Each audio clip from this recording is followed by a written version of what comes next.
শুভ সকাল বন্ধুরা, অনেক দিন বাদে তোমাদের একটা রেসিপি নিয়ে চলে এসেছি। স্যাটারডে সানডে মানে একটুখানি স্পেশাল ব্রেকফাস্ট করতেই হয়, এই জন্য আশা করি সবাই তোমরা ভালো আছো। আমি বানাবো ছাতুর পরোটা। এই ছাতুরটা দেখো আমি আগে থেকে মোটামুটি রেডি করে নিয়েছি। এর মধ্যে রসুন, আদা, কালো জিরে, জোয়ান, আমচুর, তারপরে একটুখানি আচার, তেল সব কিছু দিয়ে ভালো করে মেখে নিয়েছিলাম, আর পাতিলেবুর রস দিয়েছিলাম ছাতুটার মধ্যে ভালো করে মেখে।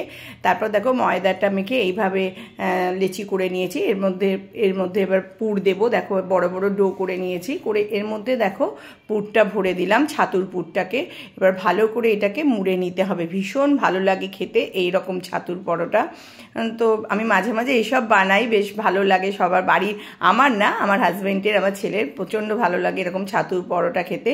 যাই হোক, দেখো এবার ডোটাকে করে নিলাম, করে এইভাবে বেলে নেবো। একটু বড় বড়ই করি যাতে ছাতুর পুরটা ভেতরে থাকে, এই কারণে একটু বড় বড় করে করি। তারপরে অল্প একটু ময়দা, আমি আটা ময়দা যদিও মিশিয়ে এটা করছি, পুরো ময়দাটা আমি খাই না, আমরা খাই না, এই কারণে আটা ময়দা মিশিয়ে এটা বানালে বেশি টেস্টি লাগে।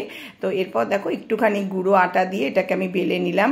এরকম আস্তে আস্তে বেলে নিতে হবে, বেশি চাপ দিলে তো ফেটে বেরিয়ে যাবে। যাই হোক, ডোটা বড় তো সহজে ফাটে না। এরপর দেখো মোটামুটি আমি এরকম করে বেলে নিলাম, বেলে নিয়ে এরপরে চাটুর মধ্যে দিয়ে দেবো। এই ব্রেকফাস্টটা সত্যি ভীষণ ভালো লাগে খেতে, ছাতুর পরোটাটা। তোমরা তো বুঝতেই পারছো, অনেকে হয়তো বানাও, আমি তাই হোক আজকের বানাচ্ছি ব্রেকফাস্টে, কারণ একটু বাইরে বৃষ্টিও হয়েছে, ওয়েদারটাও ভালো আছে। তো স্যাটারডে সানডে কি বানাবো, অন্যদিন তো খুব অফিস কাচারি থাকে, তাড়াহুড়ো থাকে, ব্রেকফাস্ট সেভাবে বানানো হয় না। তো আজকে ব্রেকফাস্টে এই ছাতুর পরোটাটাই বানিয়ে দিলাম।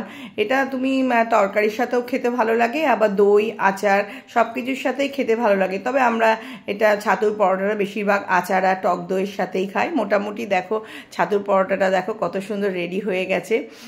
এইভাবে তোমরাও বাড়িতে একবার ট্রাই করো, খুব ভালো লাগে এরকম। খুব সামান্য তেল দিয়েছি আমি, খুব বেশি তেল দিয়ে ভাজি না, মানে হালকা তেলে এটা ভেজেছি। ভীষণ ভালো লাগে খেতে এরকম ছাতুর পরোটা। মোটামুটি দেখো আমার রেডি হয়ে এসছে ছাতুর পরোটা। এবার সবাইকে ব্রেকফাস্ট দিয়ে দেব। তো ছাতুর পরোটার মধ্যে আমি দই দিয়েছি, মানে দই আর আচার দিয়ে খাবে, তবে ছেলে দই খায় না, টক দইটা মানে সকালবেলা পছন্দ করে না খেতে। তো ওকে একটুখানি মানে টক আচার না, একটু মিষ্টি আচার দিয়ে খাবে।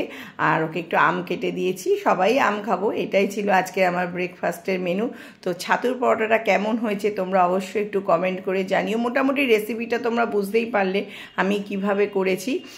তো চলো বন্ধুরা, আমিও এখন ব্রেকফাস্ট করি, তোমরাও এখন ব্রেকফাস্ট করো, পরে আবার তোমাদের সাথে কথা হবে। টাটা, সবাই খুব ভালো থেকো, সুস্থ থেকো। আবার নতুন একটা ব্লগ নিয়ে তোমাদের সামনে আসবো, একটু লাইক কমেন্ট করে দিও। টাটা।